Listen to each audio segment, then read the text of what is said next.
أهلين حبايبي، كيفكم؟ إن شاء الله طيبين.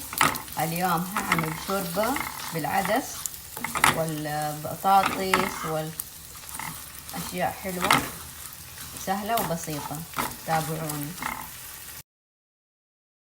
هنا حطيت زبدة وزيت شوية، حطيت شعرية هحمصها شوية، وحزيد عليها حاجة بسيطة. هضيف عليها او اشيلها واحط لها الثوم. عليها الثوم، اقلبها شويه وحشيلها. هنا عدس وبطاطس وجزر وبصل مقطع، طبعا كده عشوائي عشان بعد كده هخلطها.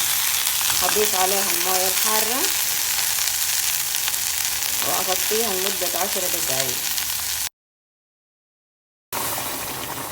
ضفنا عليها موية حارة، هغطيها لمدة 10 دقايق.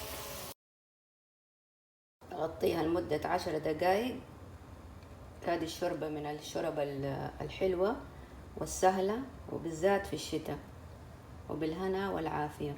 طبعا بعد ما تستوي نص استوى، حط عليها البهارات المطحونة اللي هي الكمون والكزبرة والملح، ورشة بسيطة من الفلفل الأسود، بابريكا،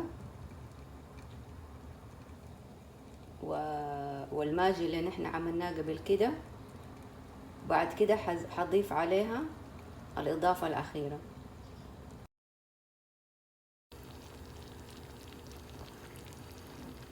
كده حتكون جاهزة، هرستها. هضيف عليها البهارات والشعرية، تاخد غلوتين وحط في النار، وبالهنا والعافية. طفتها كده، هقلبها، تاخد غلوتين، حط في النار. سهلة وبسيطة، دقايق وحغرف، وبالهنا والعافية علينا وعليكم. ما شاء الله تبارك الرحمن، بالهنا والعافية علينا وعليكم.